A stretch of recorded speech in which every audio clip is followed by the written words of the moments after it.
Ahora con ustedes, Tiempo de Estudio Maná.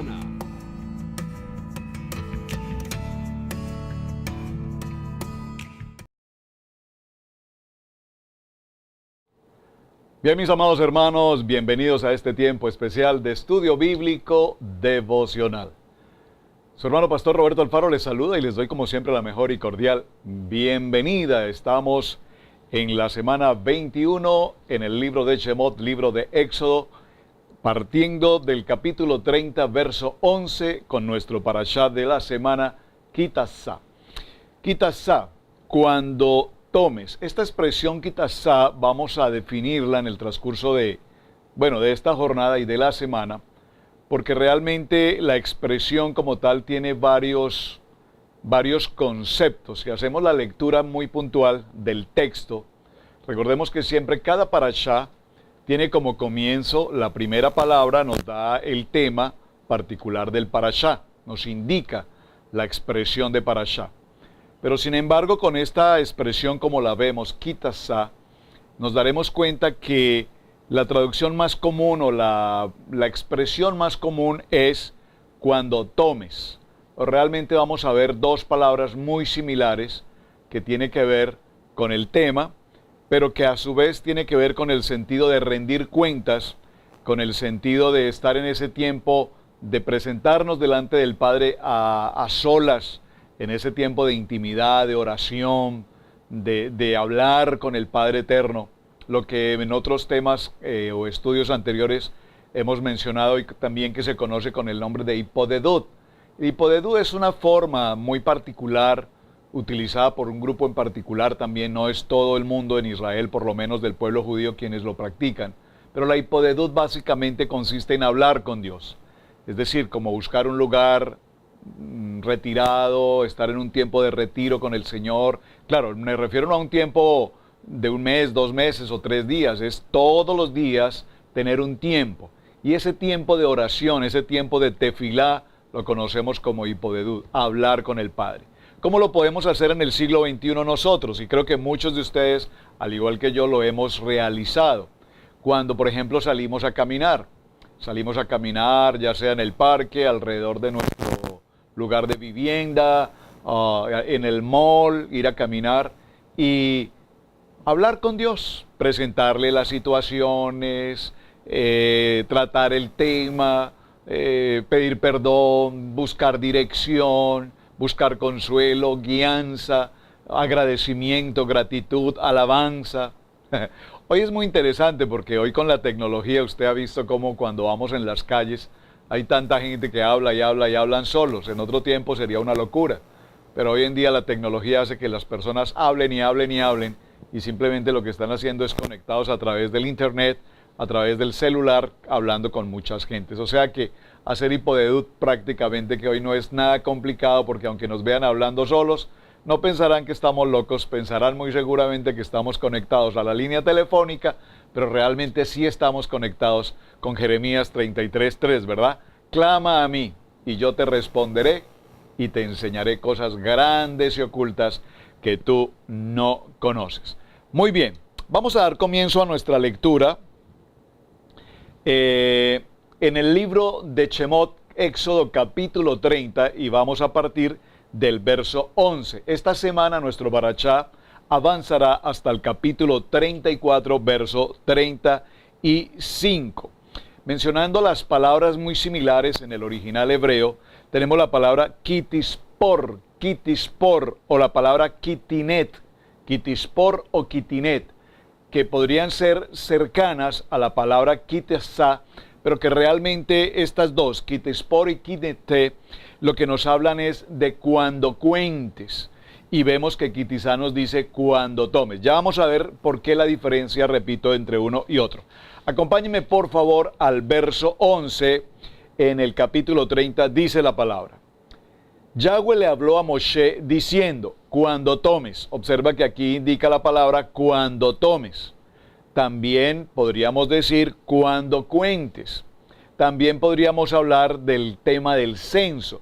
Cuando tomes un censo del pueblo israelí, según su inscripción, cada cual pagará a Yahweh un rescate por sí mismo cuando se inscriba, para que ninguna plaga venga sobre ellos por estar inscribiéndose. Verso 13. Esto es lo que pagaría cada uno de los que se inscriban. Medio shekel.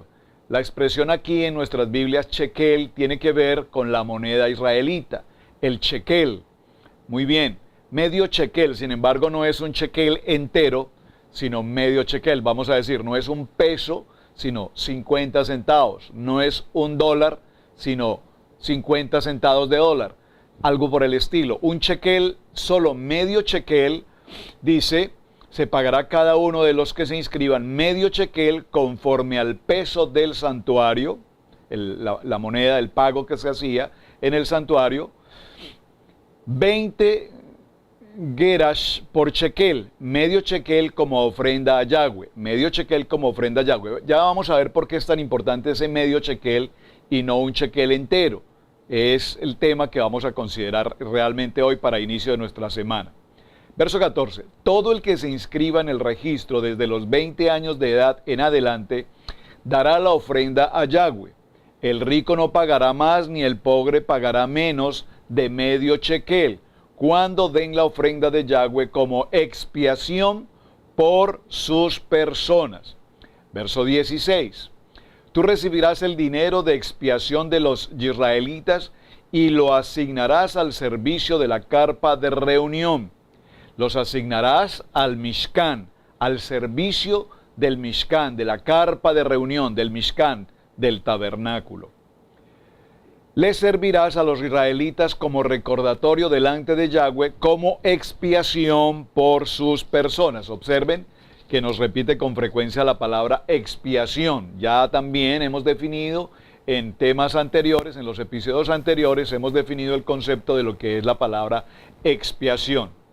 Yahweh le habló a Moshe y le dijo, haz una fuente de cobre con su base de cobre para lavarse y ponla entre la carpa de reunión y el altar, pongan agua en ella, y que Aarón y sus hijos se laven en ella los pies y las manos. Observe que aquí se habla de lavar los pies y las manos. Posteriormente veremos cómo solamente llegamos al tiempo de lavarnos las manos, que es como lo que hacemos hoy prácticamente en nuestro tiempo, siglo XXI, cuando estamos a la mesa o en el tiempo de Shabbat o en el restaurante. Antes de consumir los alimentos nos lavamos las manos. Muy bien, eso como una medida de salud, una medida de higiene. Muy importante. Cuando entren a la carpa de reunión se lavarán con agua para que no mueran, o cuando se acerquen al altar para servir, para convertir en humo una ofrenda al fuego para Yahweh. Se levantarán las manos y los pies, se lavarán las manos y los pies y que no mueran. Será una ley permanente para ellos, para él y su linaje a través de los siglos. Bueno, este punto realmente lo vamos a ver en el transcurso de la semana, tiene que ver con la fuente de lavatorio de manos, el lavacro donde está la fuente de cobre. Por ahora concentrémonos en el capítulo 30 del verso 11 en adelante. Dos cosas aparecen en primer lugar en este versículo como un manual o como una instrucción, como un manual de instrucciones. La ocasión y el objeto del dinero de expiación. La ocasión tiene que ver cuando tomes el número, cuando se haga el censo. Cuando se haga el censo, esta expresión censo aquí me parece muy interesante, porque cuando nosotros entendemos en el siglo XXI el concepto de censo, entendemos que lo que se hace es numerar, usted sabe, las oficinas encargadas de censar una nación, una comunidad, un estado, pues preparan un grupo de personas que visitan casa a casa, todo domicilio, y llevan una relación muy precisa, muy puntual del número de personas, su edad, algunos ingresos económicos. Se hacen detalles de toda la familia, tanto los que están presentes como algunos que se encuentren fuera. En otros tiempos, o por lo menos en el siglo I, usted recordará cuando precisamente José y Miriam y Yeshua fueron a Jerusalén precisamente, ¿para qué? Para participar del censo. En aquel tiempo las personas debían dirigirse hacia el lugar de su origen, de tal manera que allí fuesen censados. En la actualidad no sucede así, se hace, repito, una estadística general, casa por casa, independiente del lugar de origen de la persona, y se lleva esta relación. Entonces, cuando hagas el censo, quiero mencionarlo en un paréntesis muy breve con respecto al tiempo del siglo XXI. Es muy interesante como una alajá de que no se debe numerar a las personas en la iglesia, en la quejilá, en la congregación.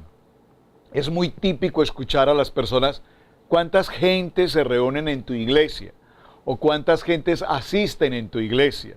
Y nosotros con una facilidad numeramos a las personas como objetos, y si puedo decirlo con todo respeto, como el ganado. Son mil reses o 1000 cabezas de ganado.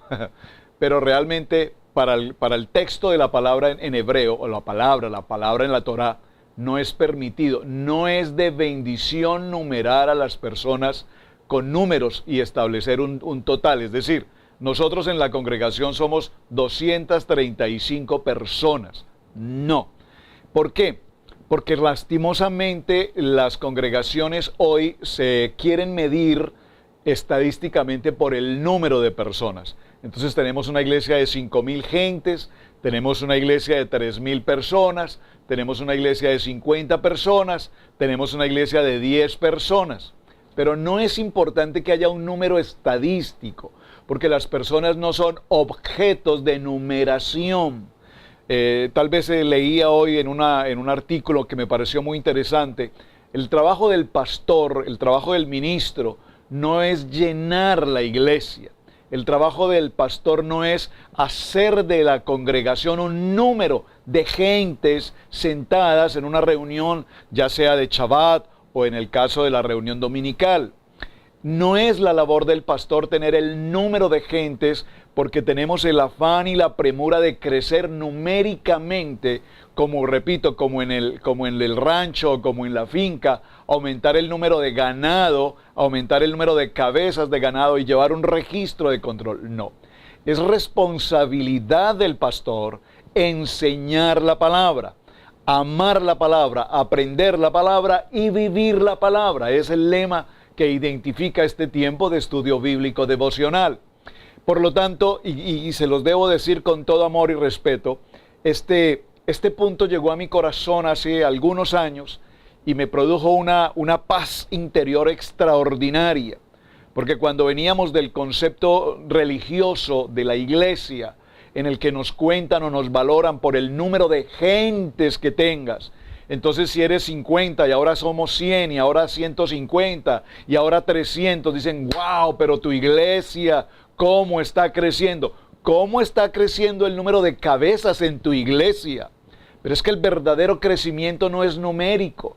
El verdadero crecimiento de la congregación, de la familia de los creyentes, es el número de personas que aman al Señor, que le sirven a Él, que se preparan, que estudian la palabra, que aman la palabra y que viven la palabra. Pueden ser 10, pueden ser 20.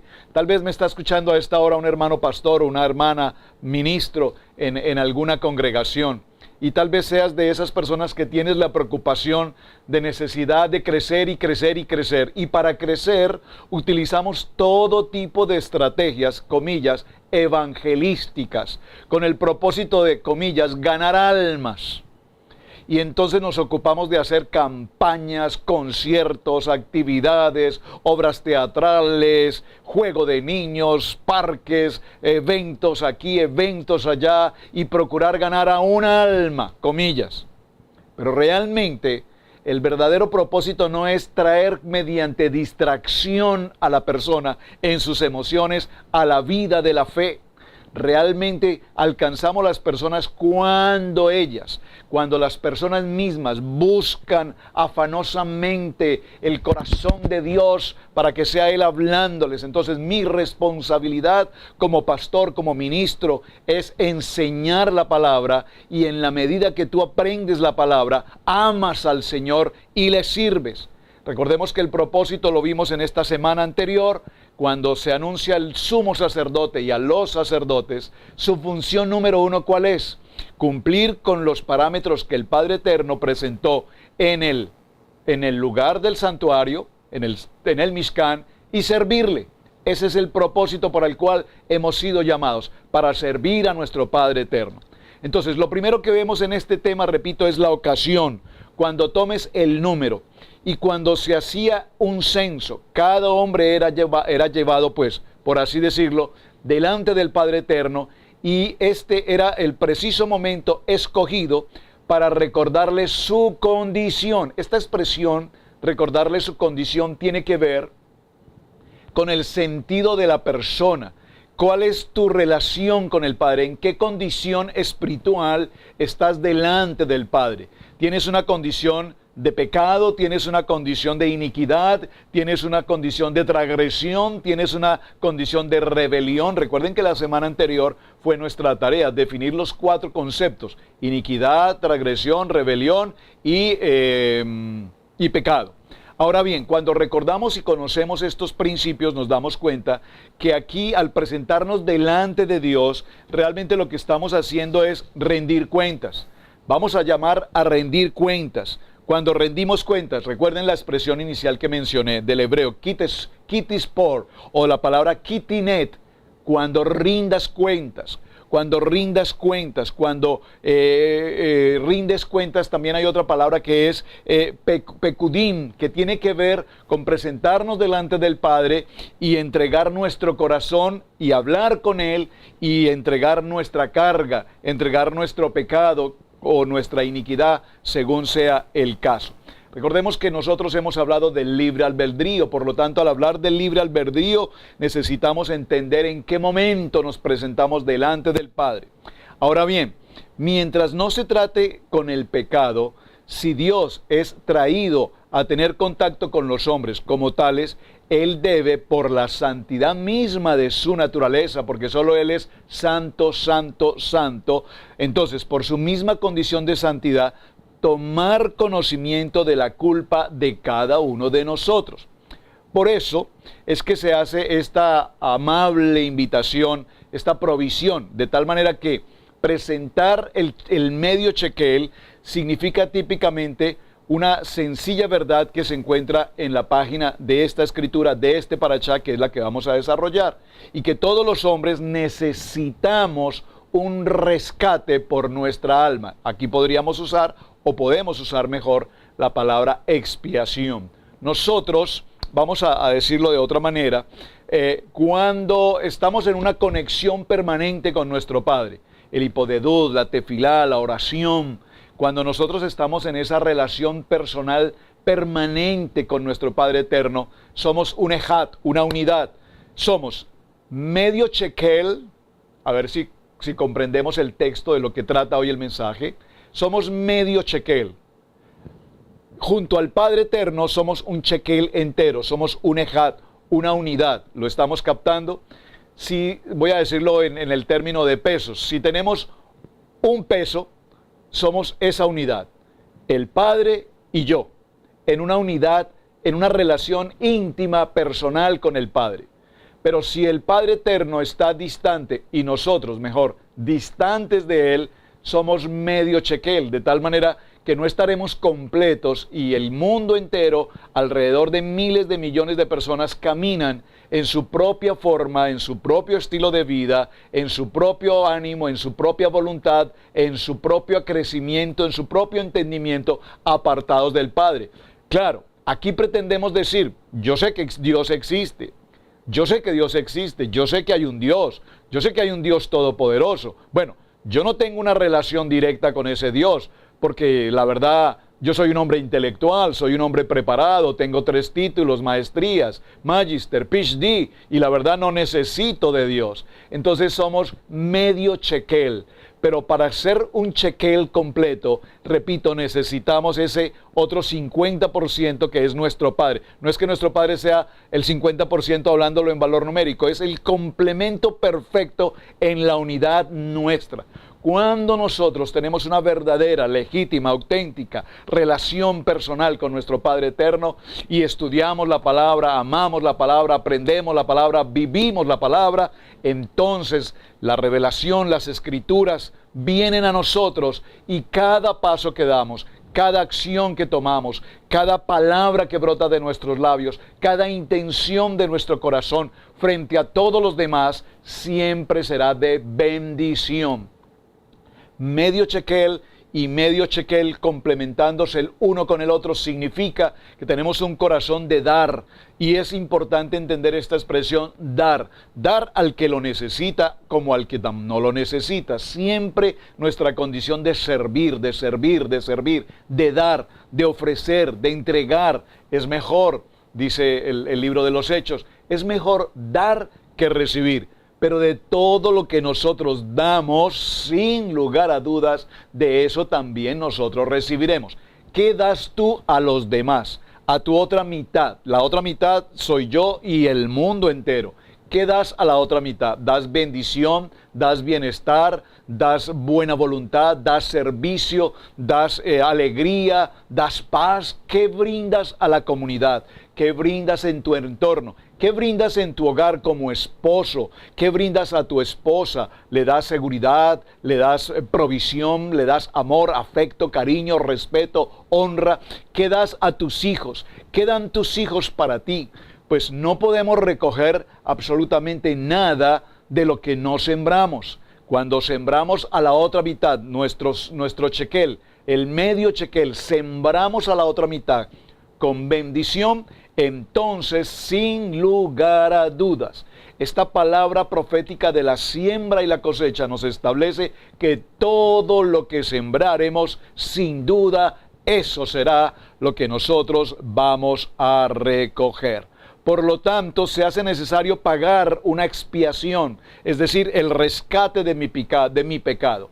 Esto significa típicamente, repito, que necesitamos rescatar nuestra alma de toda debilidad de pecado.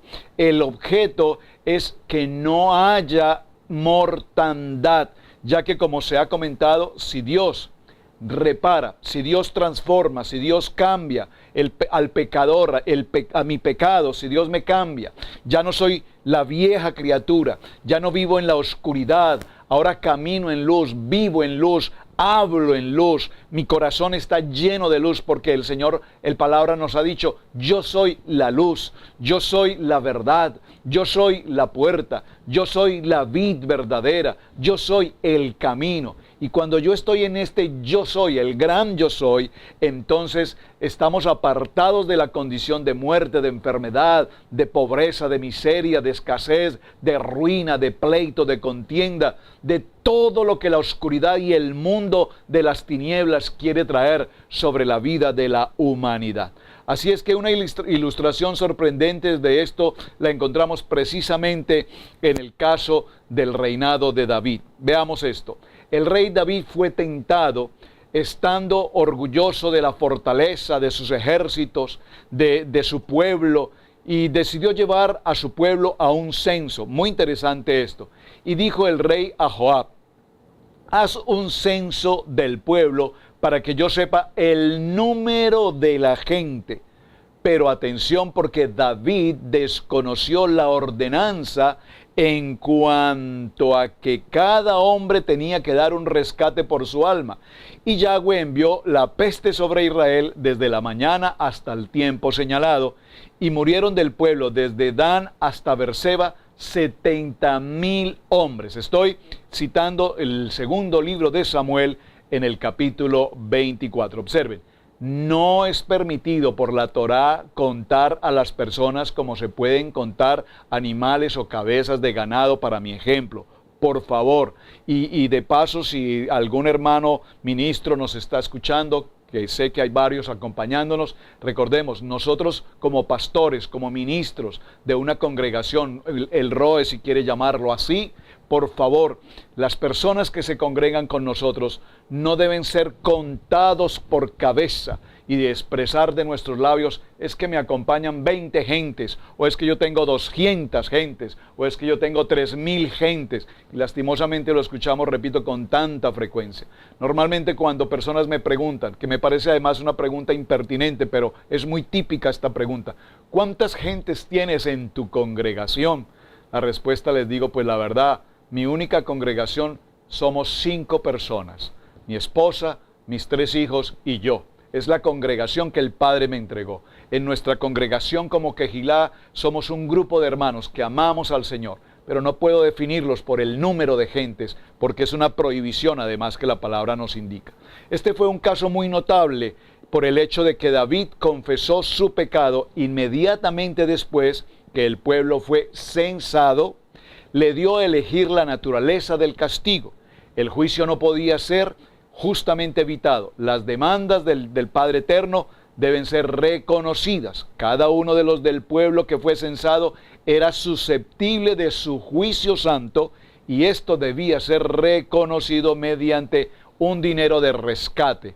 De un dinero del rescate, o sea, lo que conocemos como expiación. Ahora, la suma que se debía dar era medio ciclo de plata. En el libro de Éxodo capítulo 38, verso 25, lo veremos un poco más adelante, según el ciclo del santuario. Es decir, como se explicó en otra ocasión, 10 geras. 10 es el número de responsabilidad para con Dios. Ya lo hemos mencionado en otras ocasiones. El número 10 es el número de responsabilidad. Y por consiguiente, la lección es que la responsabilidad del hombre para con Dios, atención, mi responsabilidad para con Dios como pecador debe ser cumplida. Yo debo cumplir con mi acto de rescate o mi acto de expiación. Ahora bien, la plata, ese shekel de plata, es una figura que representa ¿qué? Lo vimos ya la semana anterior, redención.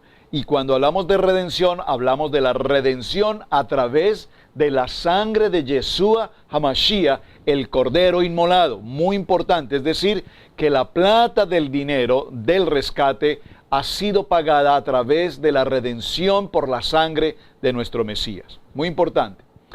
Pedro, el apóstol Pedro, alude a esto cuando dice, sabiendo que fuisteis rescatados de vuestra vana manera de vivir, la cual recibiste de vuestros padres, no con cosas corruptibles como el oro o la plata, sino con la preciosa sangre de Yeshua, como un cordero sin mancha y sin contaminación. Primer libro de Pedro, en el capítulo 1, versos 18 y 19.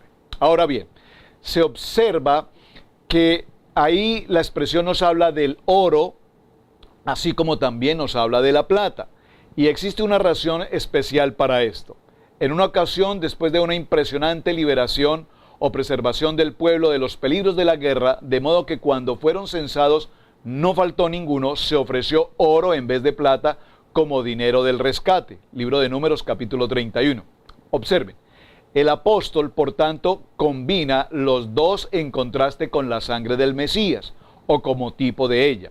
Nuestro Señor mismo habla de dar su vida, y la vida, cuando habla de dar la vida, recordemos que la palabra nos dice que la vida está ¿dónde? Sí, Señor, en la sangre. ¿Cómo da Él su vida? A través de su preciosa sangre.